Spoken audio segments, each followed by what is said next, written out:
రైతుల సమస్యల మీద చర్చించేందుకు సిద్ధం, ఎవరు వస్తారు అని సీఎం రేవంత్ రెడ్డి సవాల్ విసిరింది. ఆ సవాల్ను తీసుకున్న BRS party working president KTR ఎక్కడికి రమ్మన్నా వస్తాం, ఏ టైంలో రమ్మన్నా వస్తాం, మీ కొడంగల్లో అయినా సరే ఇంకెక్కడైనా సరే చర్చకు సిద్ధమని బీఆర్ఎస్ పార్టీ వర్కింగ్ ప్రెసిడెంట్ ఆ సవాల్ని స్వీకరించారు.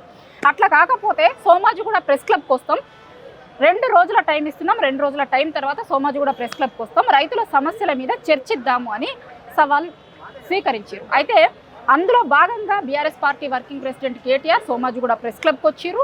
ప్రెస్ క్లబ్కి రావడం జరిగింది. కానీ కాంగ్రెస్ పార్టీ నుంచి సీఎం రేవంత్ రెడ్డి సవాల్ని తీసుకొని ఇక్కడికి రావాలి అంటే ఆయన ఢిల్లీకి పారిపోయిండు అనేది బీఆర్ఎస్ పార్టీ వర్షన్గా ఉంది. అసలు ఆయన వస్తే ఏం చర్చించాలనుకున్నారు, ఏంటి, ఏ ఇష్యూస్ పైన ప్రభుత్వంతో చర్చలకు సిద్ధమైంది బీఆర్ఎస్ పార్టీ అనే అనేక అంశాల మీద మాట్లాడేందుకు మనతో ఎర్రోల శ్రీనివాస్ గారు ఉన్నారు. ఎర్రోల గారు, సీఎం రేవంత్ రెడ్డిని మీరు చర్చకి రమ్మన్నారు. ఇన్ఫాక్ట్ ఆయన ముందు సవాల్ విసిరేండి అనుకోండి, ఆ సవాల్ని మీరు స్వీకరించి వాళ్ళు ఇక్కడికి వచ్చారు. కానీ ఇక్కడకి ఇవాళ కాంగ్రెస్ పార్టీ నుంచి సీఎం రేవంత్ రెడ్డి కాదు కదా, పార్టీ నుంచి ఎవరు కూడా రానటువంటి పరిస్థితి, ఏం చెప్తారు మీరు? అంటే రేవంత్ రెడ్డి గారు మొదటి నుంచి మీకు అన్ని మొదటి నుంచి ఉన్నారు కాబట్టి మీకు మొత్తం తెలుసు. 2018 ఎన్నికల్లో కూడా నేను కొడంగల్ నుంచి ఓడిపోతే రాజకీయాల నుంచి తప్పుకుంటా అన్నారు.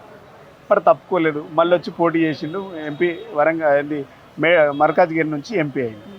2024లో రైతు రుణమాఫీ జరగలేదు, రైతు రుణమాఫీ చేయలేదు అని హరీష్ రావు గారు సవాల్ విసిరితే 15 ఆగస్టు కల్లా రైతు రుణమాఫీ జరగకపోతే దేనికంటే దానికంటే సిద్ధమన్నారు. ఆ చర్చలో కూడా ముఖ్యమంత్రికి రాలేదు. ఇట్లా కేసీఆర్ గారి పాలన 10 సంవత్సరాల పాలనకు ఈ 18 నెలల పాలనకు చర్చ ఎక్కడికంటే అక్కడ సిద్ధం. ఏ దాని మీద అయినా చర్చకు, రైతు రుణమాఫీ పైన అయినా, రైతు భరోసా అయినా, రైతు బంధు అయినా, లేకుంటే నిరుద్యోగులకు ఉద్యోగాలు ఇవ్వడానికైనా దేనికైనా నేను సిద్ధం అని చెప్పింది. మొన్న ఎల్బీ స్టేడియంలో మాట్లాడుతూ మల్లికార్జున ఖర్గే సమక్షంలో మాట్లాడినటువంటి మాటలు రైతు బంధు పైన, రైతు భరోసా పైన, నిరుద్యోగులకు ఇచ్చినటువంటి 60,000 ఉద్యోగాల పైన మేము 18 నెలలు చేసినటువంటి పాలనకు, మీ 10 సంవత్సరాల పాలనకు చర్చకు రెడీ, ఏడికి వస్తావో చెప్పు అని ముఖ్యమంత్రి గారు సవాల్ చేసింది. ఆ సవాల్ను కేటీఆర్ గారు స్వీకరిస్తే, కేటీఆర్ అయినా కేసీఆర్ అయినా ఎవరు వచ్చినా సరే అన్నారు. మా పార్టీ వర్కింగ్ ప్రెసిడెంట్ కాబట్టి కేటీఆర్ గారు సవాల్ను స్వీకరించి 72 గంటల ముందు చర్చ ఏడికైనా సిద్ధం అని చెప్పింది. ప్లేస్ మీరు చెప్పినా సరే, మేము చెప్పినా సరే అంటే మీరు చెప్పలే కాబట్టి అసెంబ్లీలో అంటే మీరు మైక్ కట్ చేస్తారు, టైం పాస్ చేస్తారు. ఎందుకంటే ఈ 18 నెలల కాలంలో చాలాసార్లు చూసినాం, 18 నెలల కాలంలో మైక్ కట్ చేస్తారు. ఎందుకంటే మైకు మీ చేతిలో ఉంది కాబట్టి మైక్ కట్ చేస్తారు. ఇలా సోమాజిగూడ ప్రెస్ క్లబ్లో అని చెప్పింది. ఎందుకంటే ప్లేస్ మీరు చెప్పలే కాబట్టి మేము చెప్పింది. మరి వస్తామని చెప్పిండ్రు, రావాలి కదా. ఒక్క కాంగ్రెస్ పార్టీ లీడర్ రాలేదు. అంటే మీ చర్చలు, మీ రచ్చలు, మీ సవాళ్ళు అన్నీ కూడా ఉత్తయే అబద్ధాలు, అంటే నోటి మాటలు తప్ప, ఇలా నోటి మాటలతో కోటలు కట్టుడు తప్ప మీ దగ్గర సరుకు లేదు అనేది అర్థమైపోయింది. ఇలా మీరు చర్చ అని ఇక్కడ పెట్టి సవాలు ఇక్కడ విసిరి మరి ఢిల్లీకి పోవడం ఏంది? అంటే చర్చకు మీరు వస్తున్నారు అన్న తర్వాత ఆయన ఢిల్లీ పోయిండు అని అనుకుంటున్నారా? చర్చకు రావడానికి 100% చర్చకు రావడానికి ఆయన దగ్గర సబ్జెక్టు లేదు, చర్చకు రావడానికి ఆయన దగ్గర సరుకు లేదు. ఇలా చెప్పుకోదగ్గాల్సినటువంటి పనులు ఈ రాష్ట్ర ప్రభుత్వం ఏమి చేయలేదు. కాబట్టి ఇది అబాసు పోవాలని తప్ప ఇది మన ఆత్మగౌరవాన్ని పెంచేది ఏం లేదని తెలుసు కాబట్టి ఢిల్లీకి పోయిండని అర్థం చేసుకుంటారు ప్రజలు. అరే మీరు ఇచ్చినటువంటి స్టేట్మెంటే కదా, మీరు చెప్పినటువంటి రచ్చకు రెడీ చర్చకు రెడీ అన్నారు కదా.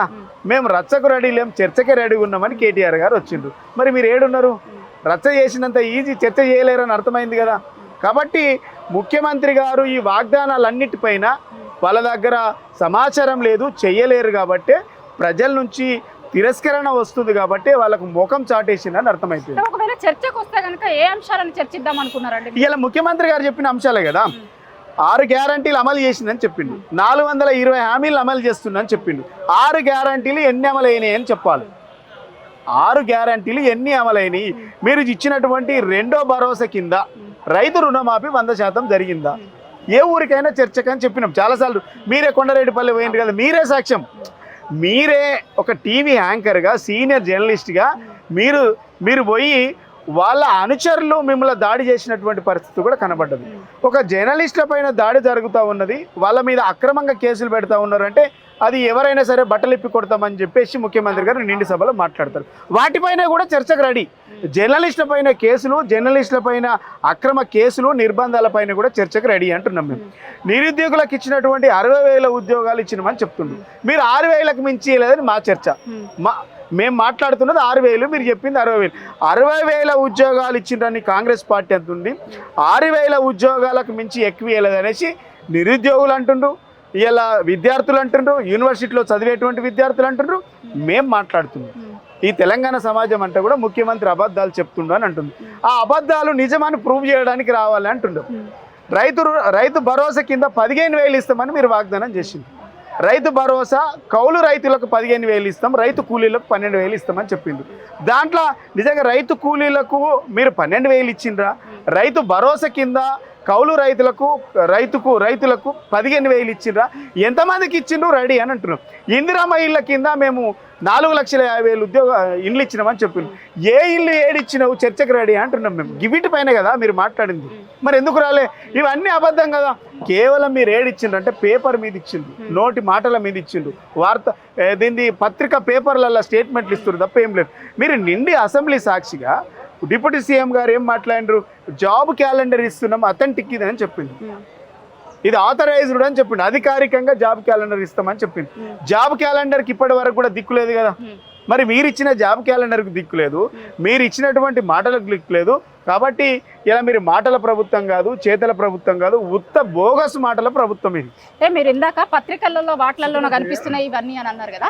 ఆ పత్రికా అధినేతలు ఒక క్వశ్చన్ అడుగుతున్నారు మిమ్మల్ని, అసలు తెలంగాణ బీఆర్ఎస్ జాగీరా అని. ఏం చెప్తారు మీరు? డెఫినెట్గా BRS Telangana BRS party jagir. ఇలా బీఆర్ఎస్ పార్టీ కేసీఆర్ వల్లనే కదా తెలంగాణ వచ్చింది. మరి ఇంతకుముందు 65 సంవత్సరాల నుంచి కొట్లాడింది తెలంగాణ ఎందుకు రాలే? కేసీఆర్ పుణ్యమాని కదా ఇలా తెలంగాణ వచ్చిన తెలంగాణలో మీరు మంత్రి పదవులు అనుభవిస్తూ ఉన్నారు. కేసీఆర్ లేకుంటే తెలంగాణ ఈ తెలంగాణ సమాజాన్ని అందరి నోట చివరకు సమైక్యవాదులు తెలంగాణను వ్యతిరేకించేటువంటి శక్తులతోని కూడా జై తెలంగాణ అని, ఇది తెలంగాణ మాది, ఈ తెలంగాణకు మేము సంపూర్ణమైనటువంటి మద్దతు ఇస్తున్నామనేటటువంటి స్టేట్మెంట్ ఇప్పించినటువంటి మహానాయకుడు కేసీఆర్ గారు. కేసీఆర్ లేకుంటే తెలంగాణ ఎక్కడ? ఎస్, తెలంగాణే కేసీఆర్, కేసీఆరే తెలంగాణ. కేసీఆర్ అంటేనే తెలంగాణ. ఇలా తెలంగాణ అంశాన్ని ప్రతి చిన్న పిల్లవాడి మైండ్కి ఎక్కించినటువంటి మహానాయకుడు కేసీఆర్ గారు. ఇలా చావులో ఉన్నటువంటి ముసలి తల్లుల వరకు, ముసలి తాతల వరకు కూడా జై తెలంగాణ అనిపిస్తుండు ఆ నినాదం అంటే ఆ క్రెడిట్ గివ్స్ టు కేసీఆర్ గారు. ఇలా కేసీఆర్ లేకపోతే తెలంగాణ వచ్చేదా? ఇలా 11 రోజుల కఠోర దీక్ష చేసి తెలంగాణను సాధిస్తే ఇలా మీరు ఈ తెలంగాణ మీ జాగిర్ అంటే డెఫినెట్లీ మా జాగిర్. మేము తెలంగాణ మా జాగిరే, మీరు తెలంగాణకు వ్యతిరేకులు. మీరు తెలంగాణ వ్యతిరేకులు. మీరు అధికారంలో ఉండి కూడా తెలంగాణను వ్యతిరేకిస్తున్నారు. అంతెందుకండి, ముఖ్యమంత్రి 18 నెలలు ఒక్కరోజు జై తెలంగాణ అనలే అంటే తెలంగాణ అంశం మీ మైండ్లో లేదు కదా. లాస్ట్కు అల్లు అర్జున్ అన్నాడు, బాలకృష్ణ అన్నాడు, దేశంలోకి వెళ్ళి వచ్చిన వాళ్ళు, వివిధ దేశాలకు వెళ్ళి వచ్చినటువంటి అందాల పోటీలకు వచ్చినటువంటి అందాల భామలు కూడా చివరకు జై తెలంగాణ అన్నారు. మీరు అనలేదు. కానీ బీజేపీ నాయకులు కూడా ఈ మధ్య కొత్త స్లోగన్ తీసుకొస్తారు కదా, ప్రతిసారి జై తెలంగాణ అనాల్సిన అవసరం లేదు, జై తెలంగాణ అనొద్దు అని బీజేపీ వాళ్ళు కూడా అంటున్నారు కదా. వాళ్ళు తెలంగాణ ద్రోహులు. వాళ్ళు ఏనాడు బీజేపీ తెలంగాణను భుజాన వేసుకోలేదు. తెలంగాణను భుజాన వేసుకున్నది ఏకైక పార్టీ బీఆర్ఎస్ పార్టీ. ఆనాడు అంత పెద్ద ఉద్యమం జరుగుతూ కూడా బీజేపీ పార్టీలు ఎవరు కూడా రాలేదు, రాజీనామాలు చేయలేదు. ఏదో అచానక్ వచ్చిండ్రు, జేసీల బలవంతంగా కూర్చుండిపోయి తప్ప వాళ్ళు ప్రత్యేకించి జై తెలంగాణ ఉద్యమాన్ని నెత్తినేసుకొని భుజాన వేసుకున్నటువంటి నడిచిన నాయకుడు బీజేపీలో లేరు. అసలు బీజేపీ తెలంగాణ అంశాన్ని మొదటి నుంచి కాకినాడ తీర్మానం నుంచి బీజేపీ వ్యతిరేకిస్తుంది కాబట్టి బీజేపీ మాటలు పెద్దగా పట్టించుకోవాల్సినటువంటి అవసరం లేదు. డెఫినెట్గా సమైక్యవాద తొత్తులే వాళ్ళు, తెలంగాణ ద్రోహులే వాళ్ళు.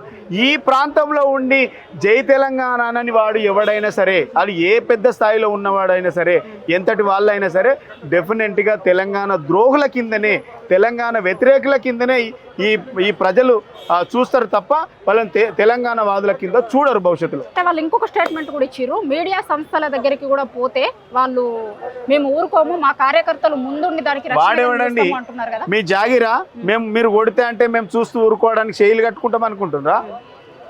మీ ఆర్ఎస్ఎస్ వాదుల లెక్క మేము చేయిలు కట్టుకొని మేము పొద్దుగాల లేచి అట్లే కూర్చుంటాం అనుకుంటున్నారా? డెఫినెట్గా తెలంగాణ వాదులపైన బీఆర్ఎస్ పార్టీ కార్యకర్త ఎవడు చేసినా అంతు చూస్తాం. తస్మాత్ జాగ్రత్త. మీ తాటాకి చప్పులకు ఎవడు భయపడు. సిగ్గుశరం ఉండాలి బీజేపీ వాళ్ళకు కొంచెమన్నా. అరే తెలంగాణ అంశం పైన, తెలంగాణ వాదం పైన, తెలంగాణ భావజాలం పైన దాడి జరుగుతూ ఉంటే మేము వాళ్ళ మీద దాడులు చేస్తామంటే సిగ్గుశరం ఉన్నాడు మాట్లాడా మాట. తెలంగాణ భావజాలం ఉన్నాడు ఎవడు కూడా అరే తెలంగాణ భావజాలాన్ని కాపాడుకోవాలి, తెలంగాణ పదాన్ని బతికించుకోవాలనుకోవాలి తప్ప మేము బీఆర్ఎస్ల మీద దాడులు చేస్తాం, టీ న్యూస్ పైన దాడులు చేస్తాం, టీఆర్ఎస్ భవన్ మీద దాడులు చేస్తామంటే మేము చూస్తూ గాజులు తొడుకుంటా. మీలాగా చాతగాళ్ళు దద్దమ్మలం కాదు బీఆర్ఎస్ కార్యకర్తలు అంటే.